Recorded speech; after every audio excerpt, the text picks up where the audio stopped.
Good morning, good morning, good morning. It's me, Evangelique, yet again. I look like Joan, I might as well be Joan. Thank you for joining us today on Talk with Joan, today with Evangelique Adams. I will be your host for today, thanking my mom, Joan, yet again for the opportunity to host her show. And today we are speaking women and mental health. It's a topic that we're scared of because nobody wants to have mental illness, but it's not as bad as it sounds. It's not like a flu or something. It's something we need to deal with.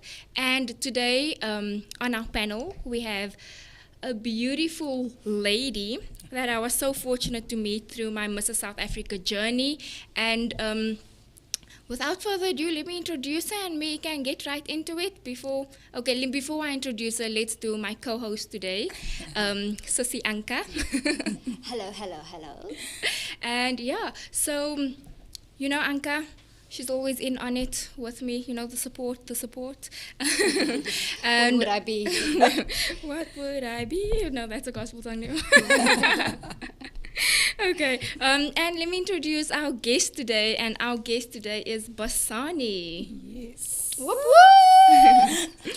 So Basani will be our professional speaker for today, basically. Myself and Anka will bring it across from a normal woman's perspective, and she will bring it from a professional perspective. So Basani is a registered psychometrist by profession. She is also the founder of Bakwazi Hands of Compassion, which focuses on providing psychosocial support for women dealing with difficult pregnancies. Because she is a survivor of HELP syndrome, she is also passionate about providing career guidance and leadership skills for girls from disadvantaged backgrounds. She is an advocate for mental health wellness and HELP syndrome awareness. She holds a master's degree in professional and personal leadership, honors in industrial psychology and social science, a bachelor's of social science. And a diploma in youth development.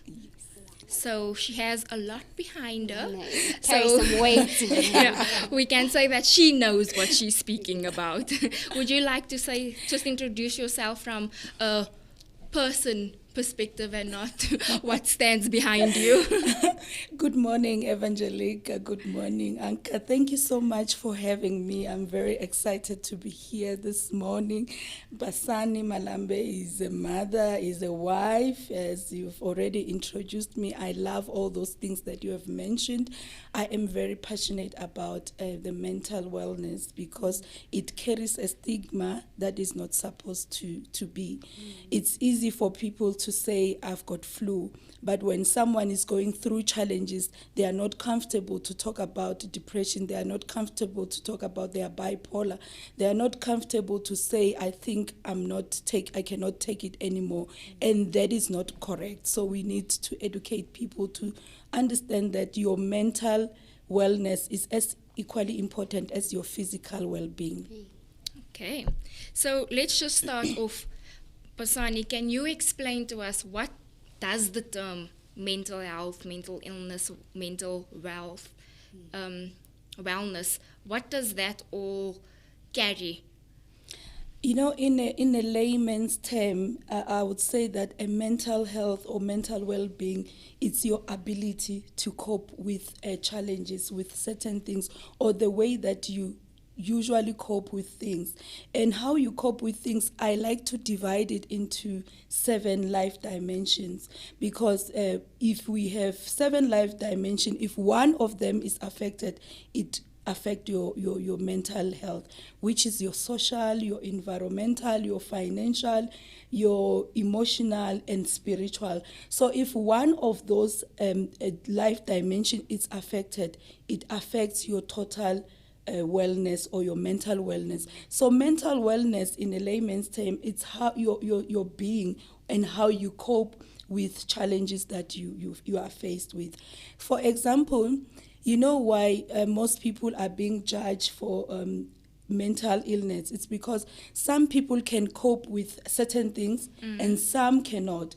And the minute Evangelique cannot cope with what I have coped with, I find her to be weak. Not understanding that we are not the same. Yeah. Our support system are not the same.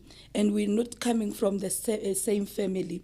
Because also the family where you come from also contributes on how you cope with certain things. Yeah. So it's the way that you cope with things and how you move forward, how you have your own resilience. And I like to define resilience as the way of bouncing back, just like elastic. Yeah. You see, when you stretch it, it comes back.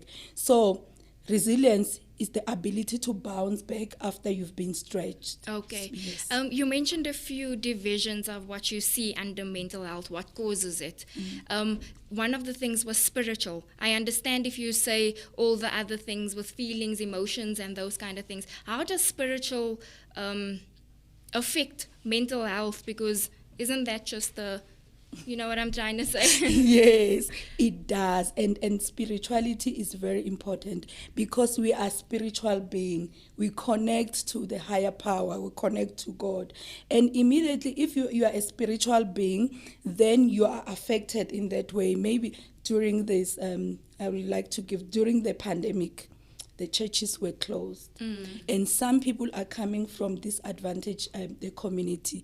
They cannot log in online. Yeah. Then there is a gap or there is a void that this person is no longer connected to What was keeping them. what was keeping them, yes, the source of their strength.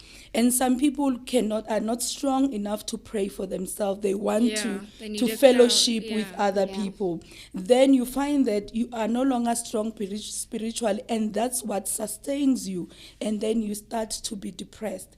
You start missing the socialization, and there is no one who is picking you. So the spiritual being, the spiritual part of a human being is one of the highest to help you connect, to help you move on, and to make sure that your mental being is covered. It is very important. It should not be neglected. So it was just an example to say, how do people shift from the connection and then to be depressed? Okay. And then, I don't know if there's an answer for this, but do you think in today's society there's so much atheists that believe there is no spiritual side? Does that still affect mental health in terms of those that don't believe that 1/7 division doesn't exist?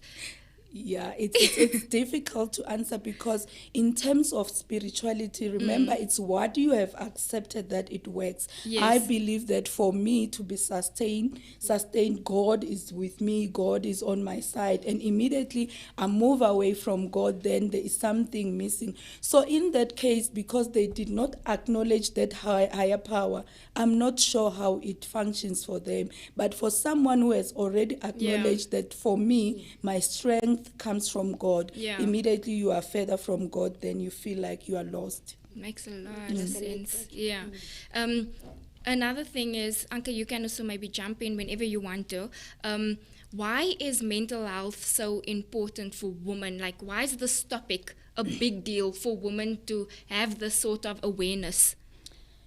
Evangelique, it's very important. Like our physical being and our mental being cannot go in silos. We are holistic. So for women, we carry a lot of responsibilities. Women do a lot of things. You are a mother, you are a wife, you are in a corporate environment, and you are expected to perform. And there is no one, we are caregivers. In most cases, you are not asked, how are you? You are asking everyone around you, how are you? What is it that I can do for you? But there is no time where you even sit and reflect to say, where am I as a woman? What is it that I can do for myself in order to feel better? It's always about everyone around us. Yeah. So it is very important for us women to understand that our mental health is equally important to our life, everyday life. So we need to have time to sit down and reflect. I love to encourage people to journal, to have their me time, sit down and journal and tap into your being to say, how do I feel today? Am I really okay? And it's also okay for women to understand that it's okay not to be okay. Days cannot be the same. And the other stigma is that we feel like if you say that you are not okay, therefore you are weak. It's not a weakness to say that I'm not okay, because women will be depressed for a very long time and no one will acknowledge or even notice that this person is as depressed. But they know, they are even scared to talk about it because of the stigma that is attached to the mental health. So as women, it is important for us to just tap in and say, where am I? And also know that in your family, who is it that you can run to for psychosocial support? So psychosocial support is the support that you get in your family before you can even go out to the professional, which is very important because you are always with your family than the professional. So you need to identify people. And not everybody can afford the professional. Yes, not everyone can afford the professional. But the psychosocial support, it's where you can even go to your pastor, you can go to your sister, someone who is a good listener. Sometimes you just need someone to listen to you, not even have answers. So the stigma that comes with it, as women, we have a responsibility not to label other women. Yeah. I was just about, and you know what's so funny? You were saying, people coming and asking not how you, but as a mother, I know many people when they greet me, they say, hello, how's your kids? Yes. Hello, how's your mother? Yeah. Yes. Hello, how's your father? Hello, how's your aunties, grannies, sisters? Yes. Nobody ever takes the time to make a connection on a one-on-one basis. And I think that also, it's something to look at as women, that when you greet another woman, say, hi, how are you doing? And genuinely mean it. I find that we're in a space and in a culture where people ask you that out of habit. Yeah. So by the time you answer, they've walked on, or it's like, it's just, they don't even realize they're answering it. So I think us as women, we really need to be conscious when we do speak to women, look each other in the eye and say, how are you? And genuinely mean it, because you might never know where this person might Absolutely, Anka. I sorry to interrupt you. I love that because I usually tell people that please do not ask people how they are if you're not really interested. Yeah. Because you immediately when you ask me how I am, I become vulnerable to you to actually tell you exactly how I feel. Yeah. And you have already moved. And that feedback makes a big difference. Yes. The fact you can feel, okay, this person doesn't really care. So the next time somebody does ask, you don't have that the courage willing to say, and the courage to say, listen, this is what's going on in my life. The another thing is that when you do open up, does it stay between you two, or does it make its way somewhere else? Exactly. Down the grapevine. So there's so many things as women that we need to understand. Like you were saying, understand your mental health. And I think the minute we understand one's mental health, then you can be more compassionate to the next person, because if you know what you're going through and how you want to resolve it, how you want to face it, it will make a big difference in how you treat the person next to you. Yeah. So I was thinking something you mentioned there was journaling, and this is funny because we were speaking about this in one of our other shows, that I'm a person, I don't write, I can't journal, it's not my thing. So for women that are like me, that are going maybe through something, what would you suggest other than writing? Because I personally believe that there should be a pressure outlet. Whatever we go through in life, whatever we do, there's pressure build up, and there must be some kind of outlet. What do you suggest for someone like me? Yes, the self-awareness is very important, because self-awareness comes, it's moving from your comfortable zone to uncomfortable zone. It is very difficult to sit and say, let me reflect on who I am. When you have done that process, you will know what works for you, what is it that it's not working for you, like you have mentioned that you don't like journaling. But what is it that works for you? Is it taking a walk? Is it your bath with candles and so you must identify what works for you in order to have that space to have a relationship with you, which is not even easy. Is it talking to someone? So I would say that for people who don't like writing, find something that you connect with, and after doing that, you feel better. It can be exercising, jogging, and there are so many things that you can do. But you know that you feel better and you gain your strength to say, now, after this process, I need to go and see someone. I need to speak to someone professionally or informally. But that process helps you to push yourself to where you want to. In most cases, what I say, we don't tap into our inner feelings. We just brush it away, and then it stays in our subconscious. That's why you'll find someone was okay today, and tomorrow they are besting, and then you hear that maybe they have been admitted. It's because that whole thing was sitting in our unconscious, the subconscious brain, and then you couldn't take it anymore because now it wants to burst out and it comes out in a wrong way. So find something that makes you happy. Yes.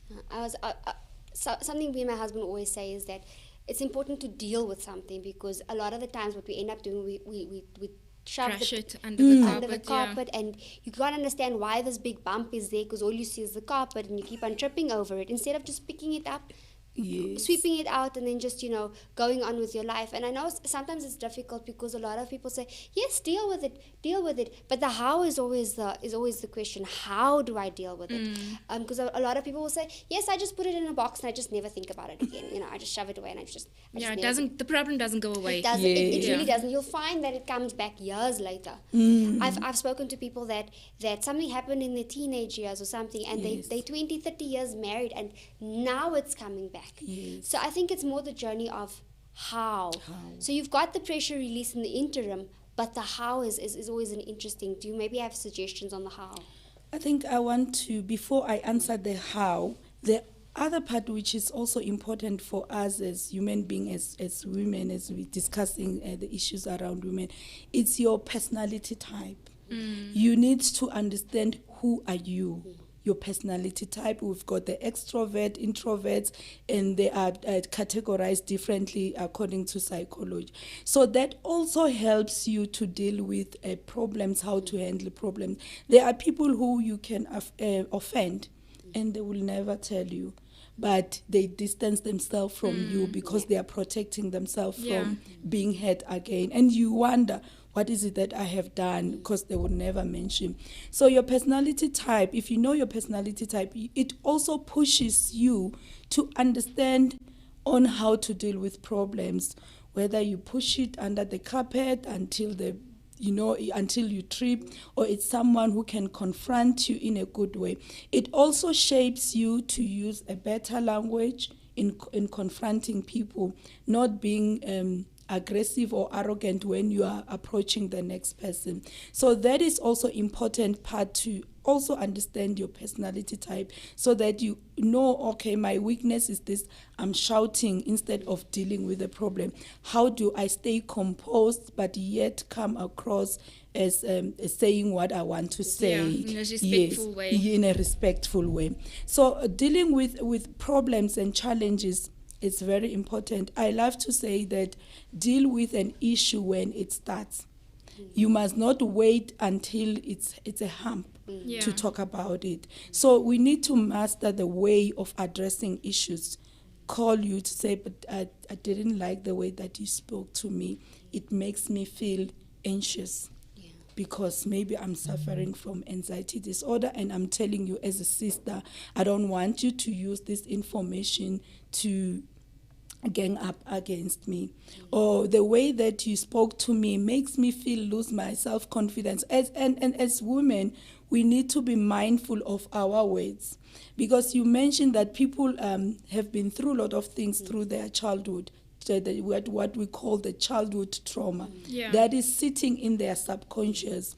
And maybe when you talk to them, they remember how an abusive father or uncle used to speak to them. Yes. And then it provokes anxiety Flashbacks, and yeah. flashbacks, and they are reliving that moment. So it is important to understand that everyone has a history, a background that might not be very glossy, that you need to take care to each and every one. So how to deal with it? Wait, can we get to the how to deal with it after we speak about certain things, and then that's like our conclusion vibe? Okay. So I wanted to ask you, right?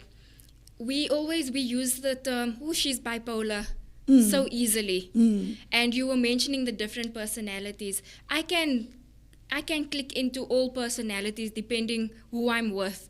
If I'm around people I don't know, you'll think I'm somebody that doesn't speak at all. If I'm around people I'm comfortable with, I'm the loudest making jokes, I'm that kind of thing. So I want to know how we use the term so easily. And I was also watching while doing some research how doctors, even other doctors, complain about certain doctors that when somebody comes for counseling, it's just bipolar.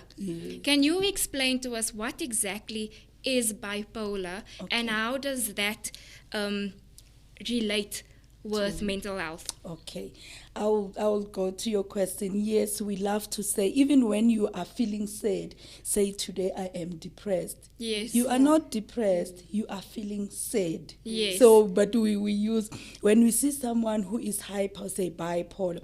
So bipolar is a mental disorder which a person has been diagnosed by a psychiatrist, a psychologist, to have that bipolar. So you find that this person is living to the extremes. That's how, in a layman's, they are so happy, and then tomorrow they are very down. For instance, if this person has money today, they can go and blow 1 million shopping, because their mood is very high.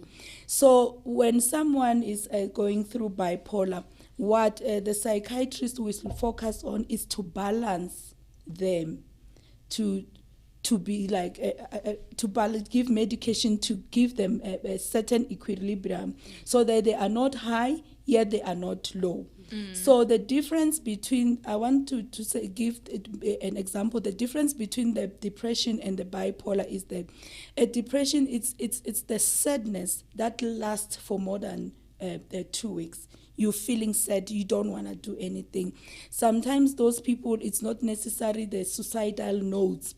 It's not waking up, not taking a bath, not switching off your television because you want something to keep just you the company. Background noise. Sometimes those people, they are funny, they make jokes, but inside they are dying. So it's not one thing that this person will be sleeping. With bipolar, it's either they do something that you like, but she was sad yesterday, she was so down, but today she's up. So the moods, it's a mood disorder. It changes every now and then. So that is the difference between the depression and the bipolar. But then what is manic depression? It's part of the class of disorders. Manic, it's when you also high. You the example is that when someone is manic, they can be agitative. They can run. Maybe say, I can walk from here to Polokwane. You understand? Yeah. You wouldn't expect anyone to say that I can walk. They become agitative. They are doing something that you in a high. But then the difference is that they are always in a high. Then with the bipolar, it is high and low. It fluctuates. So that is the difference. Okay, and then how does that affect your mental health? To be in that, like, if you professionally say you have depression, but me, I just hear, like, as a normal, you didn't go to a doctor, but you Google yourself. I know why you're laughing. Pascal Google's doctor is Dr. Google. She's laughing because we had this conversation and I said I graduated from the University of Google. I'm a professional in the Google arena. If you research your feelings Yes. and it comes up as depression, you telling yourself you have depression, based on symptoms you read. Researched, Yeah, and somebody actually professionally telling you you have depression. What does this do to your mental health? Like you mentioned all those things in the beginning, the divisions. How does it affect? Okay, you know what, Evangelique, you just like, let's say you go to a GP, and your GP says you high blood pressure, your high blood pressure is very high. What do you do?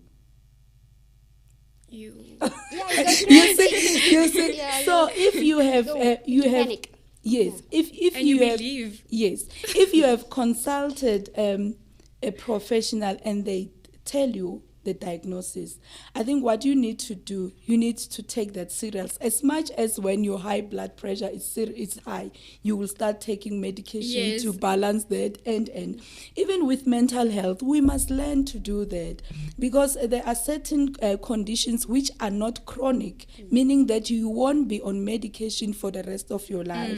But then your psychiatrist will start to lessen the doses of medication that you are taking because you are fine. So when you Google yourself and you find that, before you even conclude, seek professional help so that you can you know what you have diagnosed yourself, it's correct, because there is this mental health disorders, they overlap. You'll find that you are thinking you are depressed, but you have something else. Maybe it's anxiety disorder, maybe it's bipolar, maybe it's something else. So consult professionally so that you can move forward. So we must take our mental health as seriously as we take our physical health. Yes. I wanted to ask, though, that you spoke about the 7 areas and all of that, and mentioned that your spiritual side is very high up. And for us, we believe in God, we come from a spiritual background, that plays a big part in our lives. And when it comes to medication, is medication always the answer? Is there no way around medication? Because I think in sometimes maybe us as laymen who sit at home and we see this one taking that many medications and they're reacting this way, and sometimes we want to be very smart and say, no, just pray about it, just is medication always, is there other outlets, is there other methods we can use? Yes, it depends on how chronic it is. Is it a chronic mental disorder, where some, I have already mentioned, will take the medication for the rest of their life. Things like schizophrenia, bipolar, you will have to be on medication. There is sometimes we go through traumas and challenging life experiences. Maybe you've been hijacked. The post-traumatic stress disorder comes. You might need medication for that specific time, and then you are fine. Your doctor takes you off the medication. It's okay. But there are certain things that we can do to improve that. Whether you are diagnosed or you have Googled yourself and you feel that, I think this is depression. Resting and how you sleep plays an important role. The food that we take plays an important role. A 30 minutes walk a day improves how you feel. Yes, because there are happy. Yes, there are happy hormones that are released when you are walking, so that it improves how you feel. So those are the normal things that we can do when you are at home, just walking, resting and sleeping, because as women we as women there's no such thing. I wanted to say that as women sometimes we work long hours. You come from work, you still have your domestic chores, you still have to wake up and feed your child. If you are a new mom, you find that you don't sleep. It affects you, how you feel. It affects your mental. It makes you miserable. It makes you grumpy all the time. It makes you a bitter wife, because you are always shouting because of lack of sleep. That's very true. Sounds familiar. So sleeping and exercising, eating very well, a healthy balance, and knowing when to take a rest. We have mothers who have aunties. Sometimes just take your children for a day or half a day, just for you to sleep.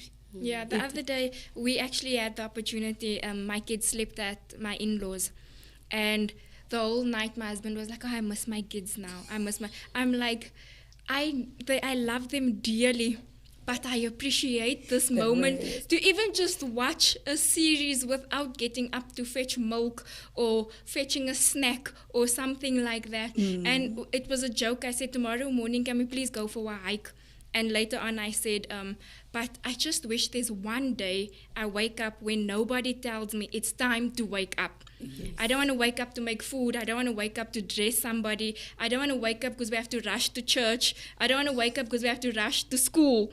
Can we just have that one moment? Yes. And my husband actually listened to the fact, and we skipped the hike. When I woke up, it was already 11 o'clock. And I was shocked that my body was that tired to sleep right through the night until 11 o'clock.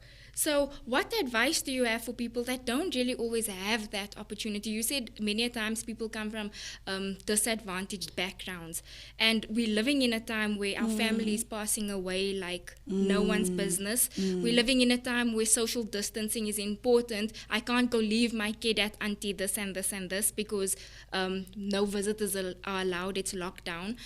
What advice do you have for somebody that is going through something now and they just need that break, but they can't leave their responsibilities? What can they do? I think where that's where the psychosocial support comes in. It's important to have a discussion with your family, like acknowledging that my body is tired, I can't take it anymore, and then speak to whoever is in your surrounding, your husband, whoever it is, if we are in a home environment and you cannot take your children to your aunties because of the pandemic. So communicating to people who we live with, telling your husband, you know what, I feel like I am tired. Can you maybe tomorrow wake up early and be with the kids until I wake up? Yes. So sometimes we don't tell the people that we live with that we are tired. We don't communicate because we see it as weakness. I'm supposed to be this perfect wife. You can't be perfect all the time. And being tired, we must not identify being tired as laziness and not being perfect. So for me, communication is the key, because if you don't say it, your husband says, oh, she has it all together. She can still do it while you are dying inside. Yeah. Also, maybe have a routine for your children inside your home environment where they do a lot of things. You know what I did with my daughter? We had for lockdown, sands and clay, and so that I even give them activities which stimulate them when they are playing. And I know I have a safe environment. You create a safe environment to say that if my children are sitting in that corner, there are no small particles that they can pick and eat and choke. So create a safe environment for you. And I know that it's not easy for everyone. There are some people in informal settlement who cannot do that, but they have mud, the real clay. Yeah. Make some mud the real clay that is not bought. Make some mud and then give your children to play. The muddy puddles. We must not focus on our home being very neat, but make sure that our children have an opportunity to play and grow. And I think that for me was one of the biggest challenges when I got married and we had the kids. It's a matter of you must always have this prim environment. It must always be clean. When people walk into your house, it must be clean. And you forget that. And I asked my mother, I called my mother the one day, I said, Ma, how did you guys do this? You had 4 kids. How? Like, this is impossible for one person to, and we're not in a place where we can have helpers. We're not in that place. And also with the pandemic, there's a restricted budgets and people coming into your space. So now you find that you have to do all of that stuff. And then it's a matter of, you don't spend time with your child. You're irritated because you didn't have sleep. Your child is irritated because they want you. Now you end up getting to bed late. Your child wakes up halfway through the night constantly, you don't get enough sleep. Tomorrow morning, it goes back into that humdrum. I must go clean the kitchen. I must go clean the floors. I must go do this. Stop doing that. Stop doing that. And you find that and then, and don't forget that you still have to wife. You still have to do your wifely responsibilities. And it's like, okay, so how do I balance? Taking an hour of my sleep away. Really, like, I need this sleep. You don't know how prized this position is. Yes. And for me, they know, my family knows, I absolutely hate exercising. Like, it's something that for me is just, no, I just can't. There's just no space for it in my life. You know, Anka, what I call it my beautiful mess, when my home is messy because my children were playing, and I call it my beautiful mess, and I've learned to embrace it. It shouldn't distract me, because therefore I won't rest. I will want to pick up after them. So we need to understand that some of the things we might just let it be. We won't die. And also we need to give our children chance to play and to be stimulated. Yeah. Because then if we are always very clean, it means they sit and they are not learning what they were supposed to learn when they are touching and their hand-eye coordination, which is important for their mental wellness also. Yeah. Yes. So I know that you were speaking in the beginning about the elastic and the bouncing back, right? So you're not only speaking from a professional side, you've also gone through something yourself personally, and you are now an activist in your health awareness. Do you maybe want to share your journey and how you bounced back, just for some form of encouragement? Okay, so the HELP syndrome is one of the complications in pregnancy. They say it happens to 2% of women in the world. So maybe I'm one of the blessed ones to have gone through that and come back alive. So it's when your preeclampsia is very high, the high blood pressure in your pregnancy. So in my case, it was very high, and then it became the HELP syndrome. So what the HELP syndrome does, it kills your organs, your liver and your kidneys. In my case, it partially killed my liver, which was not very bad, but it killed both my kidneys. So that is a trauma. And I lost the baby because the only solution to help is to deliver early. So I delivered early, but I lost my son because then there was no enough circulation of oxygen. So my baby lived for 2 hours. So that is one trauma that I want to point out. The second trauma is that I stayed unconscious for 3 weeks or so. And then when I woke up, only to find that my kidneys have died. There was a doctor. That was the first time I heard about a nephrologist. There was a guy saying, I'm your nephrologist. I'm treating your kidneys. I was like, what is that? They said, your kidney died.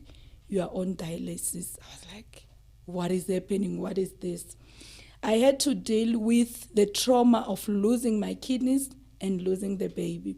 And the other trauma that I dealt with, I couldn't even bury my son because I was unconscious. So they had to make all those decisions without me. So can you imagine, you wake up, you are dealing with the loss, the grief, and you also have the physical part that you need to deal with. So that was a very traumatic experience for me. Then I needed to understand, what does it mean? They said it's either you get a kidney or you'll be on dialysis until you die. So I was given less time to live. But then my liver recovered. I was okay. Then my kidneys did not recover. Then I had to go for dialysis and just to cut the story short.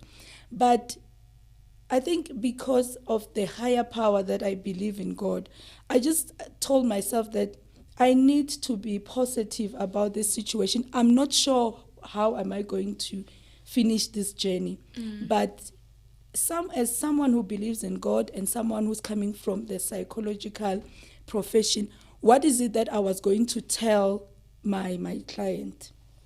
And I started to apply that this is my situation, I must accept it. And accepting doesn't mean that you are happy or you're not struggling. Days are not the same. There were days where I would just cry and think about my son, that, I'm going to die, and my son, what if I don't get a donor? But by God's grace, as I was going to the dialysis, one of my kidneys started to work. Like the higher power. I think when I was unconscious, something came, the Ezekiel 37 to prophesy in my unconscious. So when I woke up, I asked for my Bible and I went to that scripture. So I would recite that scripture every day. I think that's where the higher power and the connection with God worked. And I will recite to say I'm prophesying to my kidneys. So it was a shock. They are still doing the research with me in the hospital where I am, because I just said to the nurses, I feel like I want to use the bathroom. They said, it's impossible. Your kidneys have died. But then they called my doctor. Then they said, she says she wants to use the bathroom. Says, no, take the sample of whatever it is, and then we'll take it to the lab. It was not the pure urine. It was something that they don't know. But they took it to the laboratory and say, there is a sign that something is coming, but we cannot tell you how long can it take. It can be more than 2 years. It can be 5 years. You'll still be in dialysis. But by God's grace, one kidney started to work. And then, therefore, I didn't need a donor. I didn't need... Wow. Yes. And I was told that you must never, ever try to be pregnant because you might die because of this whole thing. And you know how you accept situation. We accepted to say that it's better we have a son. So there is no need for us to be trying for us to have kids. And my body did not recover immediately. I couldn't have my periods for the next 6 years. But by God's grace, one day I just felt like, you know what, I'm feeling somehow. And we went to my gynae because I was still going. She said, you are 11 weeks pregnant. Yo. And the shock that we got is that we were remembering that I'm not supposed to be pregnant. If I'm pregnant, we need to terminate the pregnancy and we will die. And the doctor says, we are believers. We are going to monitor you. You're going to have 2 gynaes who are going to monitor you. So, and the trauma with this other pregnancy, let me finish it. We were so excited because everything was going well. There was no sign of HELLP syndrome. There was no high blood pressure. So everyone was saying, we are good, we are good. But to my surprise, something just said to me, I was about to travel. Let me consult my gynae before I travel. She says, I'm at the office now. You can quickly come. To my surprise, when I got there, the gynae says, Basani, we are losing this baby because you are fully dilated and there is no way we can save your baby because you are 19 weeks. We must terminate the pregnancy. I walked out and went to my car and cried. I said, God, I accepted that I will have one child. Now, all of a sudden, I'm pregnant. Now they are telling me this baby is going to die. I'm not sure which miracle you are going to pull, but I'm going to leave this hospital with a living baby. My daughter is 6 now. I was in bed rest from November to January until she was born early. She was born at 27 weeks. So from that time, I could not move. I could not go to the bathroom. I was on catheter because if I moved, the baby was going to fall. So you see, those are the challenges. During that time, I also put myself as a client if I was seeing someone. And I didn't take it for granted that because of my psychological background, I must not see. I had my therapist. I had my prayers from my pastors. So the spiritual being and the professional being came together to assist me to move on because I needed to be pushed to be positive. And I stayed positive. I was listening to sermons every day. I was listening to music every day. I was reading motivational books. And I requested at the hospital because people will come, how long have you been here? I would say, I've been here since 19 November and it's December. They say, oh, no. Then I requested to be removed to go to a single ward because I didn't want negativity to lead me around me. So my coping mechanism was prayer, listening to positive things, taking away all the fears that can make me shake my faith. And that's how I overcome it. Hence I said the spiritual being plays an important role on how you deal with situations, because then you understand what higher power are you assigned to, and if you believe in God, you know that there is nothing impossible. So I have my 2 sons, and as small as she was, the pediatrician, I think 5 days after she was born, she's asked me, do you pray? I said yes. He says, you know what, I've never seen what I've seen with you. Your baby is very small. Children are born at 37 weeks, but they need oxygen. Your baby is very small, but she's breathing on her own. I've never seen that. And from that day until she was discharged, she was staying in hospital to grow, not because she was sick. And until today, she has never had anything. So that is my story, that, your mental health is important, and understand that you need help. Sometimes your coping mechanism no longer works, and you need to learn new skills which you don't know, and those skills you'll only get from your professional helps, because they will teach you how to deal with that. So we must never neglect that. Also, what I take from that is that it's so important to surround yourself with positivity. Whatever you do, it's easy for us to pick up our phones and then go onto Facebook, and we know now in the times that we are, Facebook is so filled with negative stuff. It's just rest in peace and all of that stuff. So it's so important to find a source that continuously just surrounds us with positivity, as opposed to seeing what's out there that's negative. So true. Yeah, and even with that, going back to the first statement we made in the beginning with women helping each other out. If we understand what you go through as a woman, what are you struggling with, the compassion will just automatically come, because that's what you expect from the next person. So it is so important to do that. I wanted to ask you now, we say normalize mental health. It's the same like physical health. It's normal to say to the doctor, high blood pressure, whatnot, mental health. How can we as women normalize our struggles so that mental health is something we can openly speak about and not get labeled as you weak? I think Evangelique platforms such as this are very important, because we are talking about mental health, and someone will watch, listen, and pass the information. We must learn not to keep information to ourselves.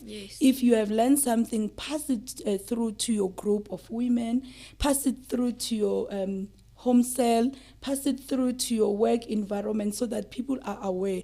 So awareness, to know that there is this and there is no shame in it, plays a very important part, because then we'll go and Google, I heard about depression, let me go and Google. But if we live blindly and say these things does not exist, that's where we don't get enough information, and we are limiting ourselves to teach each other. So when I sit in this platform, I must be able to live here and say, oh, I was listening to this. This is what I've took from this whole thing. And from there, we are creating a bigger awareness. We start small. And we need to understand that we need to learn, because you cannot give from an empty cup. As women, we sometimes giving, and then we don't fill our cup. So we also need to say, how do I fill my cup? Filling my cup is to empower myself to get all the knowledge that I need to know that relates to me as a woman. It's mental health, it can be my reproductive health. We must own that information and know that it's important for us to know, because you have others who are coming after you that will rely on you to give that information. We, as women, we are mentors. We need to mentor the young girls who are coming after us. Excuse me. They should not struggle with information the way that we had struggled. So they might, we might change the narrative of how information is being disseminated from one person to another by being a tool. I mean, like, I like to say that as women, we must be a tool for mental health, tool for sexual reproductive health, because that's what affects us. So it's as if each and every woman can take a responsibility to say that I am doing something. Let me take a little bit of what I understand about mental health to my world. You don't have to be a professional. I think sometimes people are scared to tap into the mental health, saying that if I talk about it, they will say that I'm not a professional. You are not doing therapy. You are passing information. And anyone can go and read information from Google. From Google. You are passing information and knowing to the time where you need to refer someone to say that, let's say someone comes and talk to you. You must be able to say that, you know what, my friend, now I think this is beyond me. You need to get a professional counseling. By that, we are playing an important role. Yes. For me, I want to ask, what would the fine line be? Because I think a lot of times there's a fine line between expressing this is how I feel, this is where I am, and people taking that opportunity to use that as a method of manipulation. What would the fine line there be? How are we careful of crossing that line? Yes, it's very important to create boundaries. You are listening to someone, but you also create boundaries. Remember, when someone comes and tell you their problem, if you are not trained in that field, it becomes your burden. And sometimes you don't even know where to draw the line. You might find yourself now giving them advice, and you were supposed to listen and let them do their advice. So you also need to create boundaries, that I am listening. Like I've already mentioned, to say that this is no longer beyond me. I think you need a professional help. So you need to know what is it that you can take, and the boundaries to say that I can no longer take this because it's also affecting me. I want to walk with you, I want to hold your hand, but I think now you need professional help, because then it becomes your burden, it becomes your problem, because you are not trained where you can also go back and debrief. Professional people, after a session with you, I go back and debrief and detach. It's no longer my situation. When I go home, I've already left that in my workplace. So if you don't have a chance to debrief and you don't know your boundaries, it's going to be a problem. So know your boundaries, know when is the time to refer a friend or family member for professional help. Yeah, that was a very nice question. I wanted to ask you, what advice, it's so funny when you're going through something in a Christian environment, right? It's already not norm for people of color to go through mental health issues. It's a demon.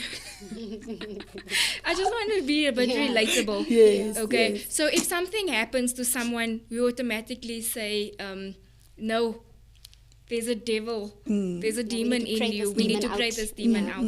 You as a woman of God and you as a professional, what advice, not to the person going through depression or mental illness or anything, but advice to the ones from the outside judging from a Christian background, what advice do you have for them, how to balance spirituality with professionalism?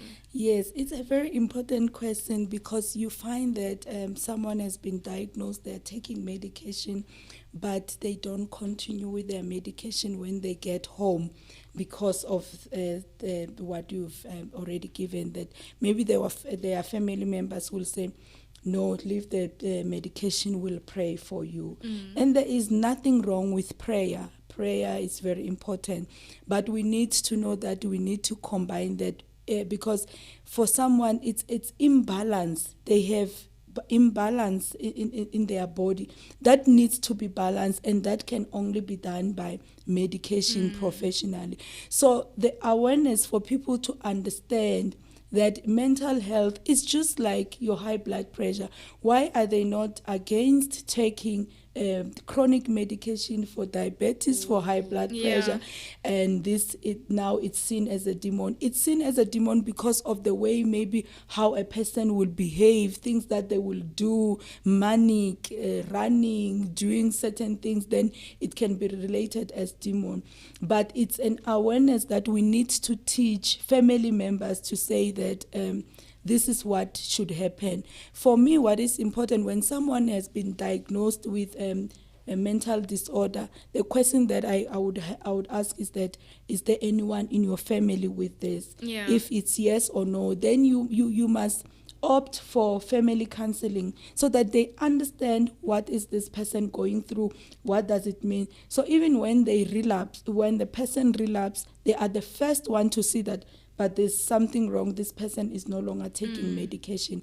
Because if you have a mental disorder and you are taking your medication very well, you are balanced, you can do anything. But immediately you're not taking medication, you are impaired. The way that you are doing things, your insight, the way that you see things and judge them, your judgment, it's impaired. So that makes that person dangerous. They can harm themselves. So we need to learn to protect people from harming themselves, because we want them to live happily and achieve the purpose that they're meant to achieve. So I think education for me is very important. Yeah.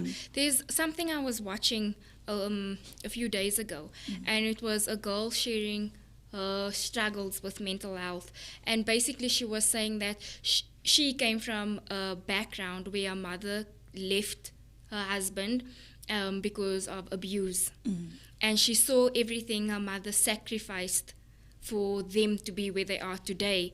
But then what happened was, she now as an adult realizes how her mother tried so hard to be there for them that she let go of herself, and she feels like saddened with the fact that the mother had nobody to speak to. But now she's an adult and she's going through mental illnesses, but she has nobody to speak to because she feels she can't speak to her mother because my mother gave up A, B, and C for me to be where I am today. So she says the guilt hits her, that she can't express what she's struggling with because she needs to think about the sacrifices of her mother.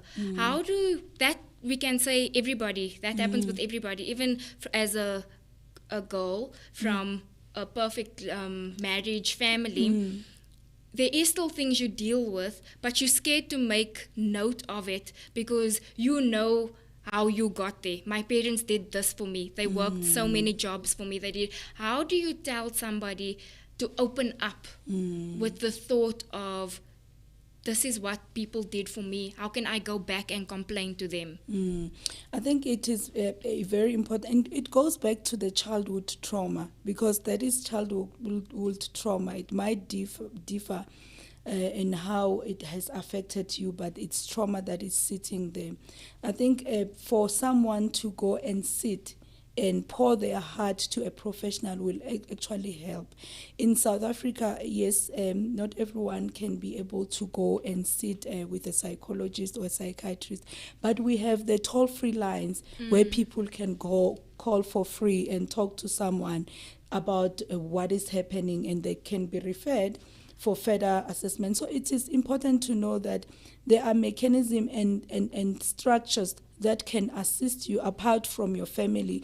If you feel that your mom is not the right person to talk to and it will feel like you are letting her down because she has sacrificed a lot, there are structures that can help you to go and talk and move away from that, and understand that you also need to help yourself. Because if she sits and be scared to deal with her mental illnesses. It means she's continuing with a cycle. It might be different, a cycle of not taking herself first. So as women, we also need to know that you come first. And for me, I know that if I take myself first or consider my needs first, whether it's physical or mental health, I become a better mom to my children. I become a better wife.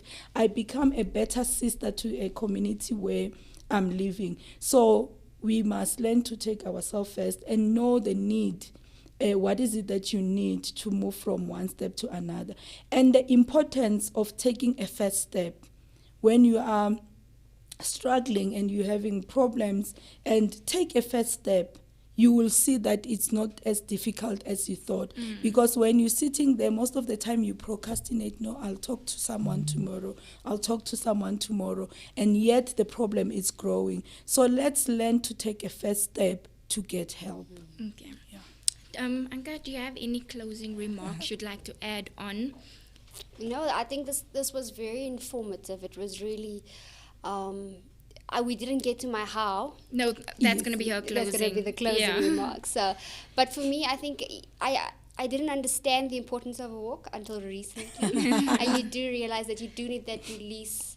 Even if the kids are with you, but they're walking on their own pace, and your husband's there and he's walking at his own pace, but you do feel better, because I've been nagging my husband, we didn't take our walk yesterday, and you can feel it. Your body starts feeling and becomes used to certain things. It's a pressure release. So yes, that physical activity is, as much as I hate it, it works. Yes, it does. Okay, it does. Basani, as you're closing, you can now answer the how. So just basically ask the question again. So we say that you must deal with it, but how do you deal with it? As much as we say there's certain things like, let me write it down, let me take for this walk. That's a good pressure release for now. But in the long term, the how do you unpack? Yeah, because like you say, flashbacks come from when you were young. How do you totally let go of it? I don't think you can totally let go, but you learn to live with it, because it's something that is there. Let's say we're talking about the diagnosis here that you have. You are diagnosed with bipolar. It's something that you live with it. Learn to accept and embrace it. Like I said, that it's not that when you are a diagnosis, it doesn't mean that you are impaired. You are impaired when you are not taking your medication. So when you are not taking your medication, that's why you become danger to yourself. You can't even live your purpose. Your life becomes meaningless. So for any other mental disorder that a person is diagnosed with it, embrace it, learn about it, have a relationship with your psychiatrist to know this is working for me, this is not working for me. Some people don't take their medication because they say, I gain weight, I do this. But there is a conversation that needs to happen with your psychiatrist to say that this is what it does to me. I sleep a lot, or I'm awake, so that they change your medication to suit how you feel. There is another kind of trauma or a depression that you can go through because of a traumatic experience. You need to get help and move away from that. That is something that you can move away from, because it's not a chronic depression. You learn to embrace it and get help. So the most important thing is to know when to get help and to inform your family that I'm going through this. This is what it means for me. It means that I need to sleep early. It means that I need to be organized. I need to be structured, because structure plays an important role when you are diagnosed with a mental disorders. You need to be structured. How you do things should be structured. So people need to understand. It's difficult for people to talk about it because of the stigma that we have already highlighted. So if we can remove the stigma and have a communication with your family, taking care of yourself, knowing that I come first. If I need to rest, I need to rest. Creating boundaries and understanding that you don't need to be everywhere, because I think the positive thing about COVID is that now it's restricting us. Sometimes you'll find that you are all over and you don't have time to rest. You can't say, good, Evangelique, I can't make it to your thing because I want to rest. You feel like it's rude because you are taking care of yourself. If you invite me to something and say, I want to rest, you say, she just wants to sit at home. But I'm already feeling that I cannot take it anymore. So we need, as women, to understand that we need to rest. And it's okay when someone says, I need to rest. It means that. It doesn't mean anything else. And understanding that as women, we play an important role on how to lift someone to bounce back from the situation by the way that we talk to the next person, by the way that we are there. And knowing that when I trust you, don't use that information to make me vulnerable to you because you're going to tell the whole world about that. So let's learn to protect each other. Even if you are not going through that, you might be going through other things that you need help, and be there for each other. I think that is the most important thing. But seeking a professional help, your spiritual being must be fed, plays a very important role. I like that. Thank you so much for joining us today. Before we close off, I'd just like to say I hope you enjoyed our guest for today. She is a finalist in Mrs Universe, and if you want to vote for her, please do see in the description box below. The information to vote for is there. But just to mention it, please do SMS Queen Basani. I can't say your surname, eh? Queen Basani Malambe. But there we go. Yes. To 33283. There must be Queen at the beginning. Do put Queen in the beginning. But if you are confused, please just look in the description box. The SMS details is there. As you can see, she knows what she's speaking about. She's a very beautiful person inside and out.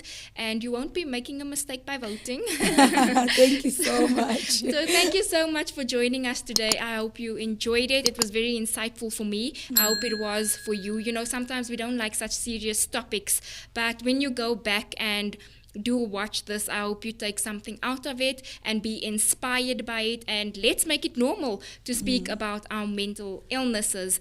Thank you so much to Joan for another opportunity to host her show, and yeah, lots of love. Bye. Bye. As I look upon my life, there's a passion inside.